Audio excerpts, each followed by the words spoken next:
Today, it is an honor for me to be speaking again after a long time. Being here with such honorable people is a great moment in my life. And it's an honor for me that today I'm wearing a shawl of Benazir Bhutto Shaheed. I don't know where to begin my speech. I don't know what people would be expecting me to say. But first of all, thank you to God, for whom we all are equal. And thank you to every person who has prayed for my fast recovery and a new life. I cannot believe how much love people have shown me. I have received thousands of good wish cards and gifts from all over the world. Thank you to all of them. Thank you to the children whose innocent words encouraged me. Thank you to my elders whose prayers strengthened me. I would like to thank my nurses, doctors, and the staff of the hospitals in Pakistan, in the UK, in the UAE government, who have helped me to get better and recover my strength. I fully support Mr. Ban Ki-moon, the Secretary General, in his Global Education First initiative, and the work of the UN Special Envoy, Mr. Gordon Brown, and the respected President, General Assembly, Wok Yaramich. I thank all of them for their leadership that they continue to give. They continue to inspire all of us to action. Dear brothers and sisters, do remember one thing. Malala Day is not my day. Today is the day of every woman, every boy, and every girl who have raised their voice for their rights. Dear friends, on the 9th of October 2012, the Taliban shot me on the left side of my forehead. They shot my friends too. They thought that the bullet would silence us, but they failed. And out of that silence came thousands of voices. The terrorists thought that they would change my aims and stop my ambitions. But nothing changed in my life except this. Weakness, fear, and hopelessness died.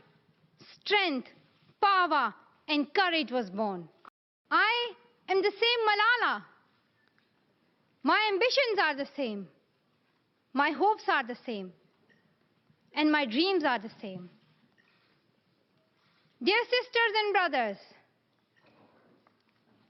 I'm not against anyone. Neither am I here to speak in terms of personal revenge against the Taliban or any other terrorist group. I'm here to speak up for the right of education of every child. I want education for the sons and daughters of the Taliban and all the terrorists and extremists. I do not even hate the Talib who shot me. Even if there is a gun in my hand and he stands in front of me, I would not shoot him. Dear sisters and brothers, we realize the importance of light when we see darkness. We realize the importance of our voice when we are silenced. In the same way, when we were in Swat, the north of Pakistan, we realized the importance of pens and books when we saw the guns. The wise saying, "The pen is mightier than sword," was true. The extremists were and they are afraid of books and pens. The power of education frightens them. They are afraid of women. The power of the voice of women frightens them. And that is why they killed 14 innocent students in the recent attack in Quetta. And that is why they killed female teachers and polio workers in Khyber Pakhtunkhwa. That is why they're blasting schools every day, because they were and they are afraid of change, afraid of equality that we will bring into our society. And I remember that there was a boy in our school who was asked by a journalist, why are the Taliban against education? He answered very simply by pointing to his book. He said, a Talib doesn't know what is written inside this book. In India, innocent and poor children are victims of child labor. Many schools have been destroyed in Nigeria. People in Afghanistan have been affected by the hurdles of extremism for decades. Young girls have to do domestic child labor and are forced to get married at early age. Poverty, ignorance, injustice, racism, and the deprivation of basic rights are the main problem faced by both men and women. Dear fellows, today I'm focusing on women's rights and girls' education because they're suffering the most. There was a time when women social activists asked men to stand up for their rights, but this time we will do it by ourselves.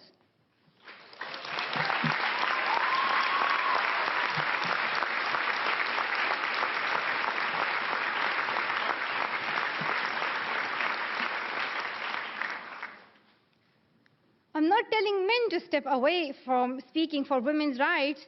Rather, I'm focusing on women to be independent, to fight for themselves. So, dear sisters and brothers, now it's time to speak up. So today, we call upon the world leaders to change their strategic policies in favor of peace and prosperity. We call upon the world leaders that all the peace deals must protect women's and children's rights.